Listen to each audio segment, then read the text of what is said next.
Good evening, everyone. Welcome to Entrepreneurs Being More for Wednesday, February 16th. Ben Woodward, our Royal Diamond, is not joining us this evening. He will be back with us, not next week because we have Nikken next with Luis Kasuga, but the following week, Ben will be back and we'll have returned from England and will be able to rejoin us. I think tonight, last week and tonight, and someone can tell me what they think, but I think we're talking about perhaps the most important single action for network marketing. Maybe one of the most challenging, one that some people are just great at and some people need to practice more. But I think in terms of getting results in network marketing, the action, the activity we talked about last week, and that we'll talk about a little bit tonight as we lead into the next part, I think is really, really quite crucial. We have been discussing this idea of getting clear about the results that someone might want from their network marketing business, and particularly a Nikken business, but it could apply to anyone, and identifying what those results are exactly. And we've kind of been focusing in on this idea of income and coming up with exact results for income. And Ben spent some time talking about this idea 2 weeks ago of really being 100% committed to whatever it is you want and getting clear about how badly you want it, the price that you're willing to pay to make that happen. And the idea that a team for certain kinds of income levels, 1,000, 2,000, the ease of accomplishing that and the sustainability of accomplishing that it really requires a group of people. And there are people who do this on their own through retailing, but another way to approach those kinds of levels of income on a sustainable basis and still have the freedom that many people are involved in network marketing and are seeking, that comes from creating a team. And we've kind of made a switch from identifying results in this area of income to looking at the specific actions that are necessary in terms of recruitment, rank advancement, and retail, those three areas. And right now we're primarily focusing on recruitment. So this first action that's so essential to creating any kind of a team. And last time we started talking about this idea of recruiting individuals who might turn out to be customers, they might turn out to be consultants. And we talked about a specific component of recruitment, perhaps the first step. And this is the idea of contacts, or I guess we could make it a verb, of contacting. And we divided it into two components, finding and creating our lists or reaching out to potential people and finding those people who can be potential contacts and then inviting them. And we talked about the idea of coming up with numbers for these two components. It might make sense to break it down to the number of people that you're finding either on a daily or weekly basis. And people talked about a lot of different mechanisms for finding people, everything from talking to people person to person, the 3-foot rule, reaching out, making friends with people that you come in contact with, that you run into, to using Facebook or social media, Instagram, as a way to reach out and find people who share similar interests. So we discussed that, different mechanisms, and some people shared some numbers of the numbers of people they look at adding to their finding pool, or the number of people that they're adding to a list each day. And then we talked about this idea of inviting reaching out to individuals, and the number of people that you're actually inviting either to learn more, inviting to look at some information, inviting to some kind of an appointment or a presentation. We'll talk about that a little bit more tonight, about the idea of what you might actually be inviting people to. But we want to get clear about what it is we're choosing to do, what some targets, goals, metrics might be for us in this area of contacting. We had some people who have gotten quite clear about it last week. And I did ask you to do some homework. And if you weren't clear about it, to come up with some numbers, to come up with some ideas for those two areas. And maybe some of you who are doing it fairly consistently refined your ideas. But when you think about those two concepts, in terms of contacts and creating a pool of contacts, what did you come up with for finding and inviting? Did anybody set any goals or come up with any specific numbers for those two activities? And like I mentioned, I think this is where the rubber hits the road. This is, I don't want to say the whole ball of wax, because they're still doing presentations and follow-ups, and signing people up and then doing trainings. And yes, there's all the other stuff, but this is the beginning of the funnel. And if we don't do the contacting, if we don't do the finding and the inviting, nothing else happens. And this really is a very important activity, obviously, for network marketing. So does anybody want to share any thoughts or numbers that they worked on over the last week?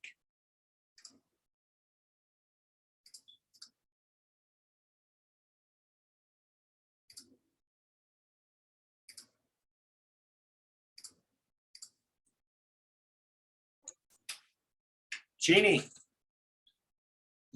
Jeff, this is, I know this is to be true, and it's the one that always, I want to say a huge number, but I also want to be consistent, because I understand consistency really is the big thing. And so I put finding 2 and inviting 1 every day, because I want it to be, I know it's doable. Yeah. But I haven't done it on a consistent basis. And so that's what I put for me. That's really doable. And I think that's a great, because then your finding pool is constantly growing. Every day you're adding 2. So at the end of a week, you have between 12 and 14 people, whether you're working 6 days, 7 days a week, 12 to 14 people. Mm-hmm. And you've invited, between 6 and 7 people. And you have some people to choose from who you're going to invite. And the nice thing about that is you start to have kind of a never-ending pool of people potentially to reach out and invite. Mm-hmm. But it is very doable. But I think you raise an important point, which is, just saying, I'm going to find 2 people and contact 1 person can be kind of scary. It's like, we don't want to even write the numbers down, because then we have to do it, right? Or we are putting it out there that I'm going to actually do this. I'm going to actually start contacting people on a consistent basis.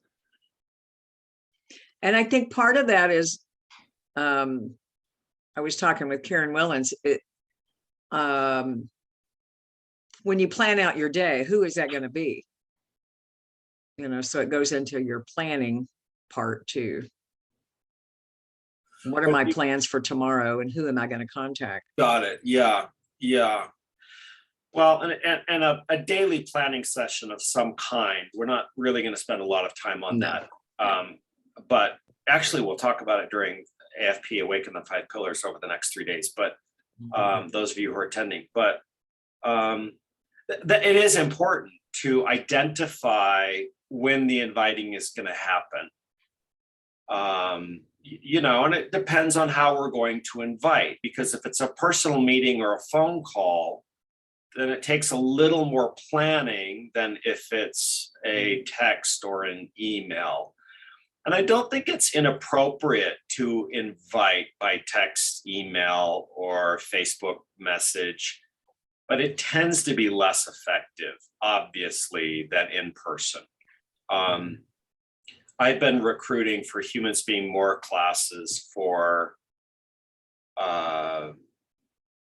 23 years now. Be 23 years this June, 24 years this June. And people are always like, where's the flyer? I need a flyer I can email. I just wanted to shake people. I wanted to shake people. It's like, yes, I know you need a flyer you can email, but do you know the most effective way to invite somebody to Humans Being More? It's in person. It's to get really enthusiastic and excited about the one you went to in person, and then say, I'm going, you should come with me. It's going to be awesome. Should I register you?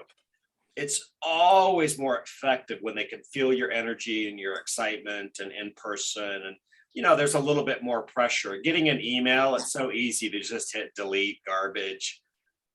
So there are more effective ways for sure to invite. And they can feel a little more consequential if they're in person or by telephone than if we're just reaching out to somebody digitally. But it really does matter that the mechanism or the way that we choose to invite. But Jeannie, I think you make an important point that it needs to be scheduled. It needs to be planned out when it's going to happen, especially if it's going to be done. Dr. Gabios, Dr. Paul, did you want to share?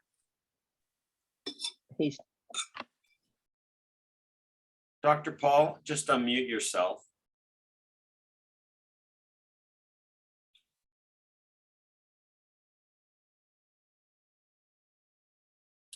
We can't hear you, Dr. Paul. If you want to unmute yourself.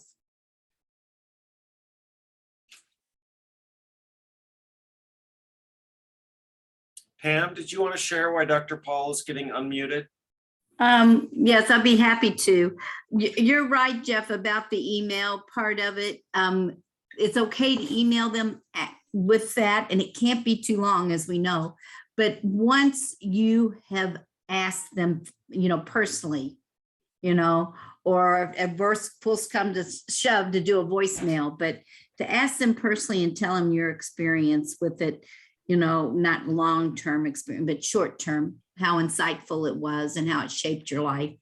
And then send them the email. Actually, I've used your email, which is really a flyer page, and I snail mailed it with a personal note.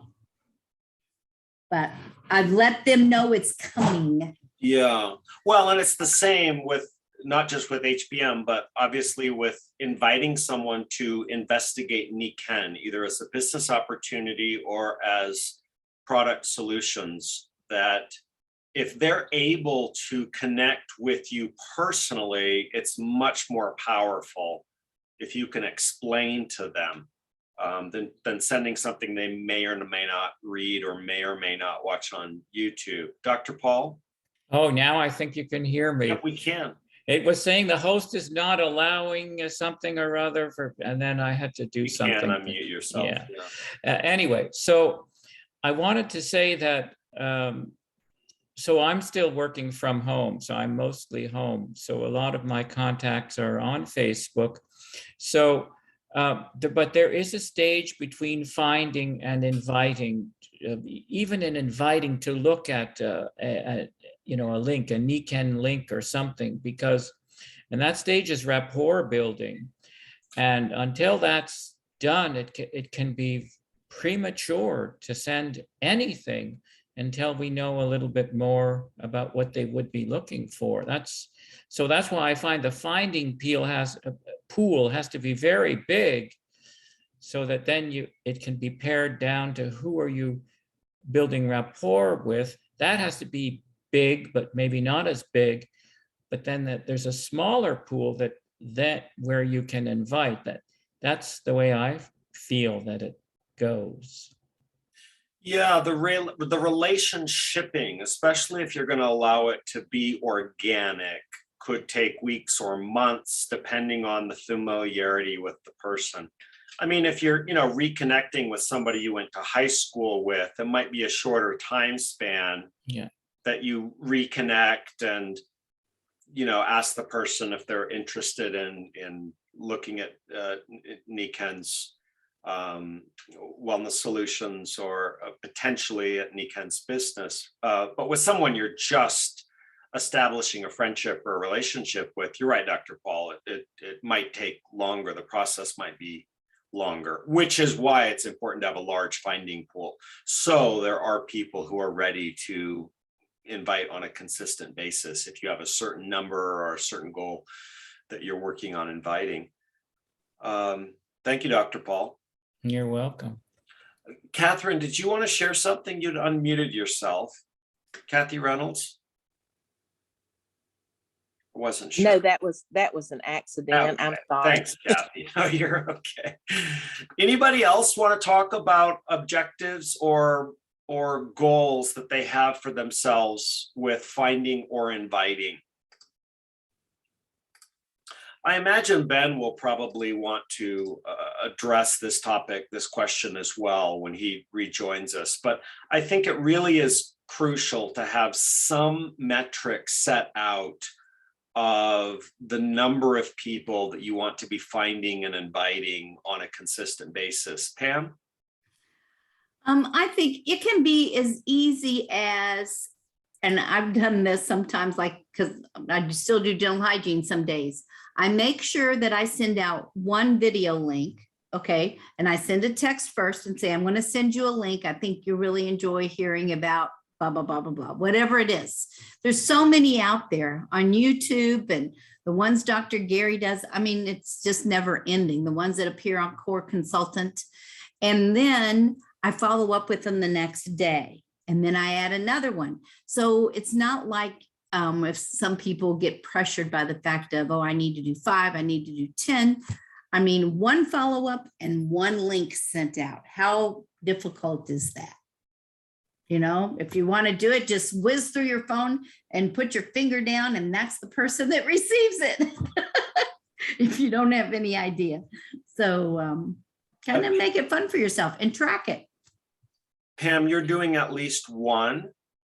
At least one every day. At least one, okay. Yeah. Well, because it just on the days I work, I do something every day, consistent, persistent.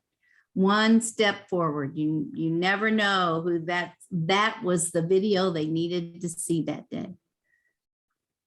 Pam, thank you.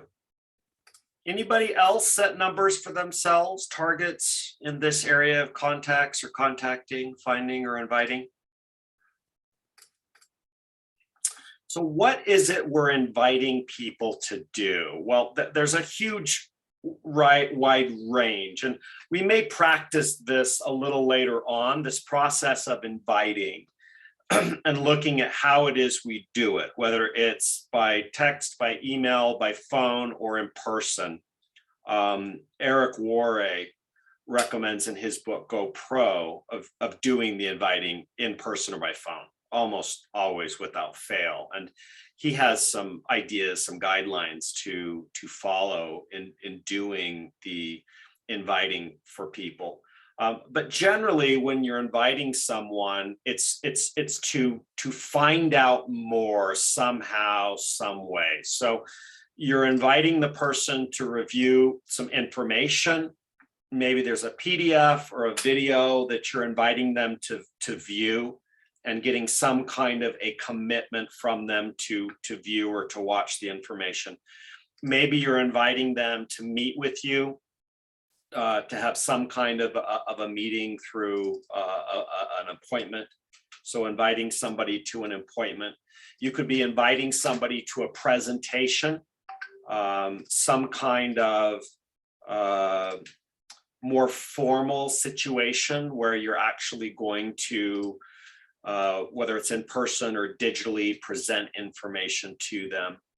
Does anybody have kind of a go-to when you are inviting somebody, is it usually to look at information? Are you inviting them to some kind of a meeting or appointment? Are you inviting them to a presentation? Does anybody have a, or does it depend on the individual and what you're hoping to have happen? Whether they're a potential customer or a potential contact?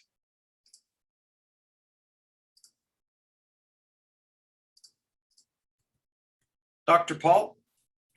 Yeah, well, I contextualize it in this way. Everybody gets to hear at some point, look, I'm expanding a large Japanese company. It's a wellness company. And when I do that with people who have an interest in that, and sounds like you might have, I like to send people something, a link called A Better Way. Now, who doesn't want a better way for something in their life? And maybe you look at that and we can see if there's anything there that suits your fancy. I just find that better way is so open-ended that it captures so many people, and then I let that link do the work, and then we can kind of see what happens from there. Dr. Paul, thank you. Yeah, I think many people do have a consistent go-to, something that they often use consistently as a way to introduce Nikken. And I don't think that's a bad idea necessarily. Anyone else? What do you tend to invite people to do or to watch or to look at, or do you tend to invite them to an initial face-to-face meeting? Anyone have any?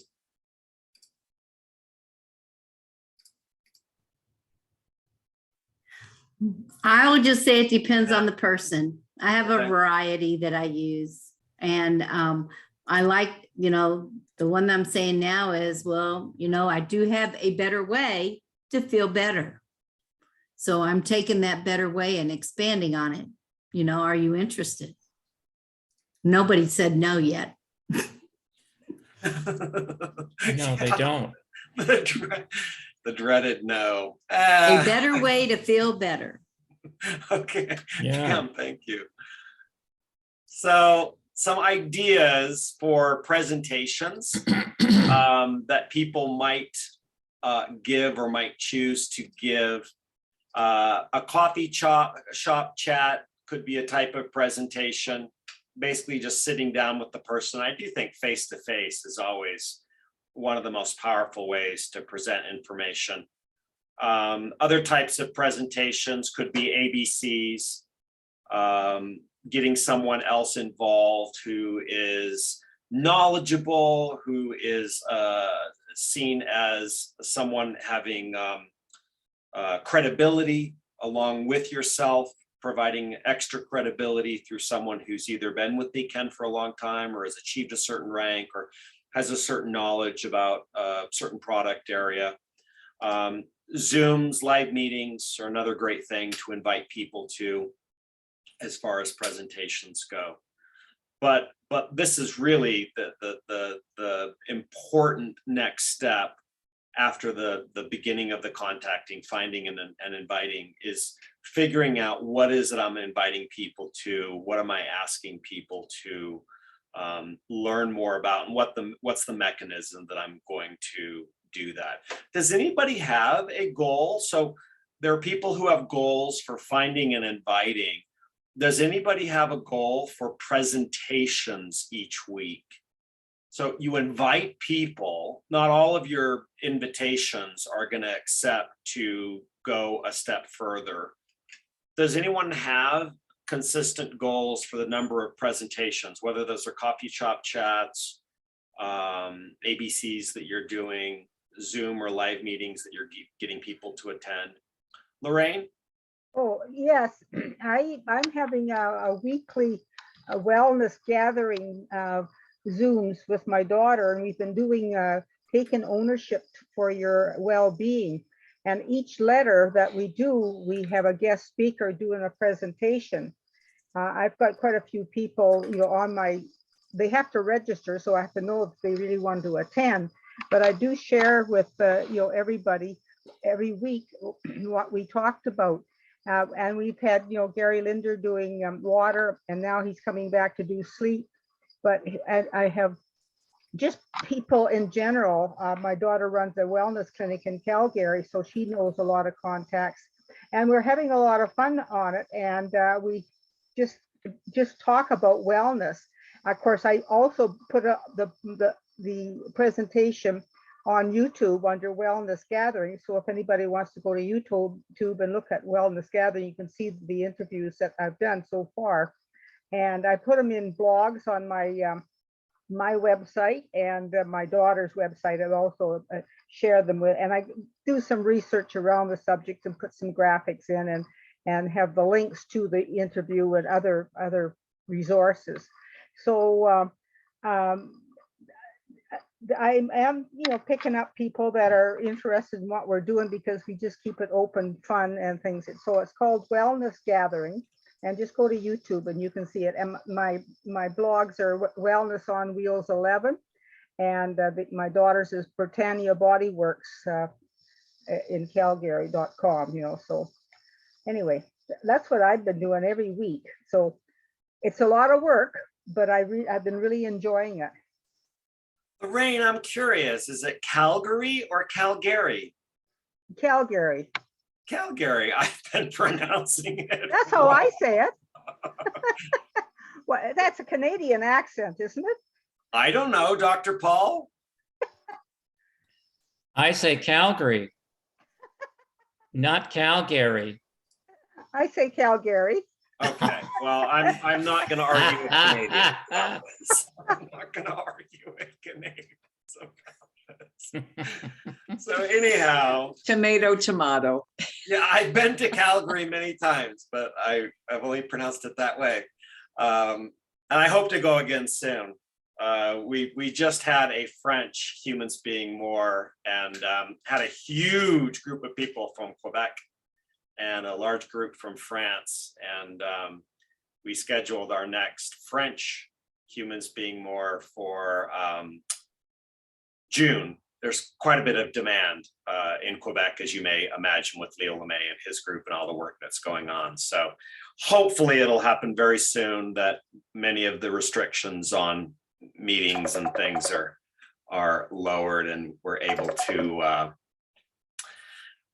to get back together in person. So this really is crucial that we get skilled at this idea of recruiting customers and consultants, that we get clear about contacting, about finding and inviting people, inviting them to view additional information, to set some kind of appointment with us, to attend a presentation, whether it's an ABC, coffee shop chat, Zoom live meeting, whatever it might be, and then helping them through the process of getting the information, whatever the mechanism is, and then doing the follow-ups until the person signs up as a customer or as a consultant, and we move them through the next steps.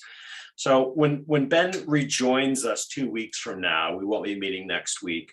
I'm going to ask him to kind of help us to see if we can contextualize some of the things we've been talking about, and to kind of help us with the mindset that will help us be more effective in this process of recruiting, of finding people, of inviting them and helping them move through the steps to become a customer, to become a consultant. Dr. Paul?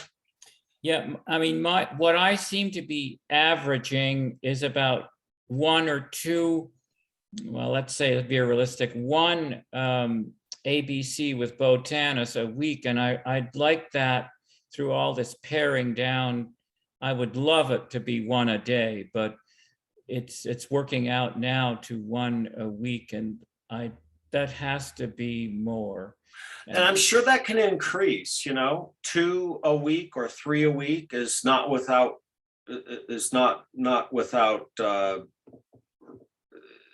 is not within reach is not the right way to say it.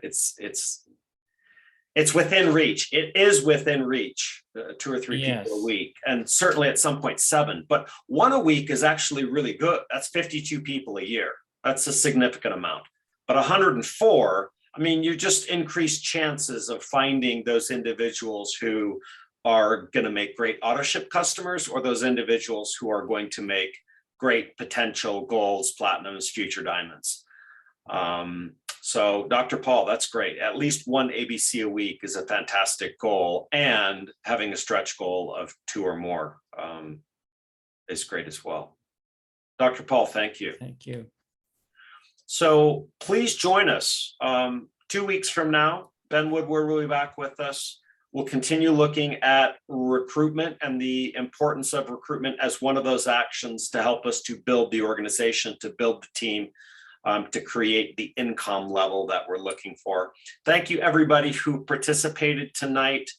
Look forward to seeing many of you at the Awaken the 5 Pillars starting tomorrow, and then covering the next 3 days, Thursday, Friday, and Saturday. And we will resume Humans Being More weekly and Entrepreneurs Being More in 2 weeks. So thanks, everybody. Have a great night. We'll see you all soon.